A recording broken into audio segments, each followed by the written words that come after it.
నమస్తే. అనసూయ అలాగే సినీ ఇండస్ట్రీలో వేసుకున్నటువంటి బట్టలపైన కొన్ని రోజుల క్రితం సంధ్యారెడ్డి మదర్ ఫౌండేషన్ చైర్మన్ అయినటువంటి సంధ్యారెడ్డి స్పందించడం జరిగింది. దానిలో భాగంగానే ఈరోజు అనసూయ నోటీసులు పంపిస్తూ పోలీస్ స్టేషన్ కూడా రావాలని చెప్పేసి అలా పోలీసులు సైతం సంధ్యారెడ్డిని కూడా పిలవడం జరిగింది. ఆమెకు నోటీసులు కూడా అందజేయడం జరిగింది. సో ముఖ్యంగా ఆ నోటీసులు ఏవైతే ఉన్నాయో ముఖ్యంగా అనసూయను ఏ విధంగా కించపరుస్తారు, ఆమె బట్టలు ఆమె ఇష్టం అన్నటువంటి తీరుగా ఆ నోటీసులో ఉండడం జరిగింది. మరోసారి పిలిస్తే ఖచ్చితంగా స్టేషన్కి రావాలని చెప్పేసి ఆ నోటీసులో పేర్కొనడం జరిగింది. దాని పట్ల మదర్ ఫౌండేషన్ సంబంధించినటువంటి సభ్యులంతా కూడా అనసూయ పంపినటువంటి నోటీసుల పట్ల బగ్గుమంటా ఉన్నారు. మనతో పాటు ఈ యొక్క మదర్ ఫౌండేషన్ సంబంధించినటువంటి సభ్యులంతా ఉన్నారు. మాట్లాడేటువంటి ప్రయత్నం చేద్దాం. ఏం చెప్తారు? మీ మేడమే కదా సంధ్యారెడ్డి గారు, మీ మేడమే. సో మీ మేడంకు నోటీసులు ఇవ్వడం జరిగింది. ముఖ్యంగా నా బట్టలు నా ఇష్టం అన్నటువంటి తిరిగిన అనసూయ మాట్లాడుతూ ఉంది. ఒక మహిళగా మీరు ఎట్లా స్పందిస్తారు దీనిపైన? ఆ బట్టలు మా ఇష్టం అంటే అది ఇంట్లో వేసుకోవాలి. బట్టలు మీ బట్టలు ఇంట్లో వేసుకోండి. బయటికి తీసుకొస్తే మేము కూడా ఆడపిల్లలం కదా, మాకు కూడా పరుగు పోతుంది కదా. ఆ బట్టలు వేసుకోవద్దని మేము అంటున్నాం. అట్లా అండి. ఇప్పుడు సంధ్యారెడ్డి అన్నది, ఇప్పుడు శివాజీ అన్న నేను ఒక్కదాన్ని అనలే కదా. ఒక ఆడపిల్లలు సమాజం మీద ఆడపిల్లలు ఆగమైపోతారు, మగపిల్లలు ఆడపిల్లలు ఆగమైపోతారు ఈ బట్టలు చూసి. కాకపోతే మన ఆడపిల్లలం కాబట్టి మన అమ్మ అయినా మన అక్క అయినా మన చెల్లి అయినా ఎవరైనా సరే నిండుగా బట్టలు వేసుకుంటే ఒక తెలంగాణ బిడ్డలా గానొత్తాం అని శివాజీ అన్న అన్నాడు. ఆయన తప్పేం లేదు. అదే పట్టి సంధ్యారెడ్డి కూడా అదే మాట మాట్లాడింది. మనం ఒక ఆడపిల్లలో పొట్టి బట్టలు వేసుకొని స్విమ్మింగ్ పూల్లో అల్లా ఇల్లా తిరగటం సోషల్ మీడియాలో పెడితే ఇప్పుడు నేను చూస్తాను, నేను చూసేటప్పుడు నా కొడుకు చూస్తాడు, అందరు చూస్తారు, మా అమ్మ కూడా ఇదే తయారవుతుందా అని పిల్లలు కూడా అనుకుంటారు. కాబట్టి పొట్టి బట్టలు ఆమె వేసుకోవటం తప్పు.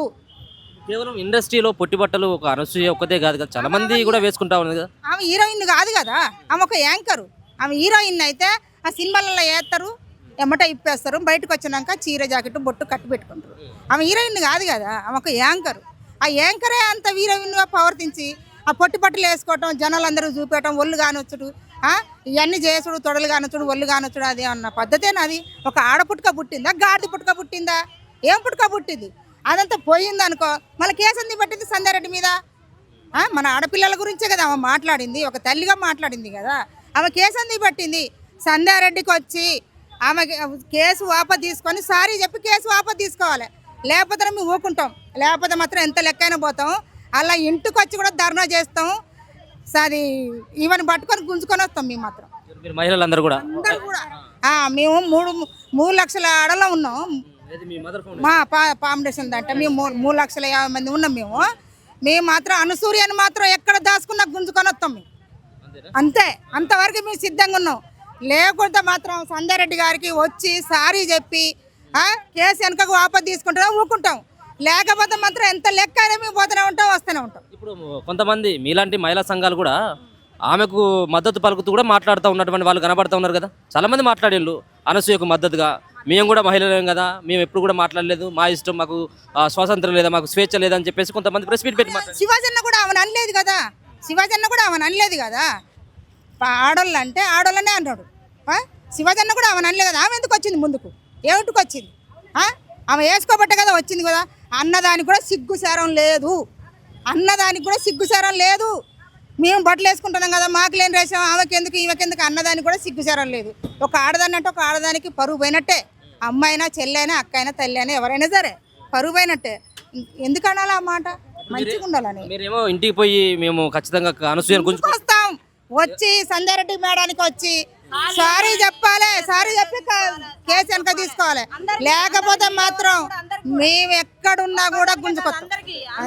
అందరికండి, మీడియా వాళ్ళకు అందరికి సారీ చెప్పాలి. మరి అంత దొంగతనంగా ఏమన్నా ఉంటుంది? ఇప్పుడు మనందరం వచ్చినామండి పోలీస్ స్టేషన్కు, మరి ఆమె ఎందుకు రాదు? ఆమె నోటీస్ కదా మీకు పంపించింది, ఆమె ఎందుకు వస్తుంది? మీరు ఏమైనా కేసు పెడితే వస్తుంది. మరి మేము కూడా పెడతామండి, మేము కూడా పెడతాం.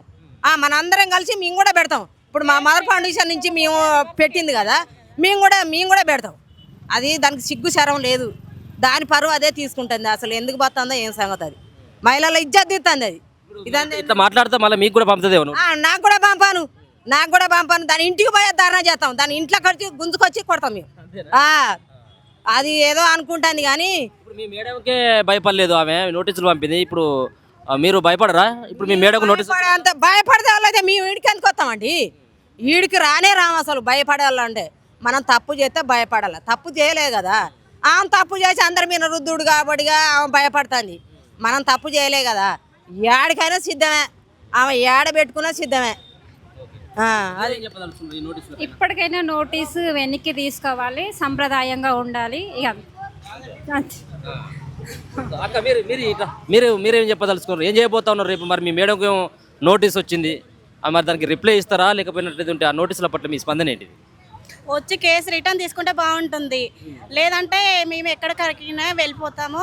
వచ్చి కేసు రిటర్న్ తీసుకొని, లేదంటే మా మీద ఇంకా ఆమె ఏమైనా చేయాలనుకుంటే మేము మళ్ళీ రిటర్న్ కేసు పెట్టాల్సి వస్తుంది. వచ్చి తీసుకుంటే బాగుంటుంది. కేసు వాపసు ఒకవేళ తీసుకున్నట్టు అయితే ఇంకోసారి మీ మేడం ఇంకోసారి అనసూయ గురించి మాట్లాడదా? మరి మాట్లాడదు. రిటర్న్ తీసుకుంటే ఆమెను ఏమన్నా అంటే మాట్లాడుతుంది. ఉత్తగా మాట్లాడారు కదా. బయట పెట్టింది కాబట్టి మేము ప్రశ్నించే వచ్చింది. ఆమె బయట పడకుంటుంటే మనం ఎందుకు మాట్లాడతామండి? అది తప్పు కదా. ఆమె బయట పెట్టుకున్నది. నా అందం చూడు, నేను చీర కట్టుకోలేదు, నా అందం అందరికి ఆగపడాలా, మీడియాలల్లా గీడియాలల్లా పోలీస్ స్టేషన్లో అందరికి ఆగపడాలా, నా పేరు ఎట్లా మోగాలని అట్లా మోగించుకుంటుంది. దానికి సిగ్గుచరం లేదు అసలు. ఆడదాయి పుట్టింది. ఈ పరగొల్ల ఇజ్జత్ ఇస్తుంది, లేడీస్ ఇజ్జత్ ఇస్తుంది. ఇక మొన్న పోలీస్ స్టేషన్ పోయినా కూడా ఆడలను తిడతారు, పోలీసు వాళ్ళు కూడా ఆడలను తిడతారు. అవును, ఆడల ఇజ్జత్ ఇస్తుంది. అది చాలా మంది అందరు బయటికి రావట్లేదు కానీ మరి అదెందుకు వస్తుంది? అందరు రావట్లే కదా. ఆమె గురించి మాట్లాడితే మేడం గారు రియాక్ట్ అయ్యే వాళ్ళు, అనే వాళ్ళకైనా సిగ్గుండాలి కదా కొంచెమైనా. అందరికి పబ్లిసిటీ చేసుకుంది ఆమె కాబట్టి దాంట్లో తప్పు లేదు. కరెక్ట్గా మాట్లాడింది మేడం, తప్పు అయితే అస్సలు లేదు, కరెక్ట్గా మాట్లాడింది. మీ దగ్గర నుంచి తెలంగాణలో ఉన్నటువంటి మహిళలకు మీరు ఏ సందేశం ఇవ్వదలుచుకోరు? ఈ విషయంలో ఏమైనా స్పందించమని చెప్తా ఉన్నారా? ఆమె సాంప్రదాయంగా ఉంటే ఎవరు ఇంత రియాక్ట్ అవ్వరు, పద్ధతిగా ఉంటే ఎవరు రియాక్ట్ అవ్వరు కదా. ఆమె అలా రావడం వల్లనే మేడం అట్లా రియాక్ట్ అయింది. ఎవరో ఒకరు అయితేనే కదా ఇది బయటకు వచ్చేది. 4 గోడల మధ్య ఉండాల్సింది నలుగురిలోకి తెచ్చింది ఆవిడే కాబట్టి ఆమె తప్పు చాలా.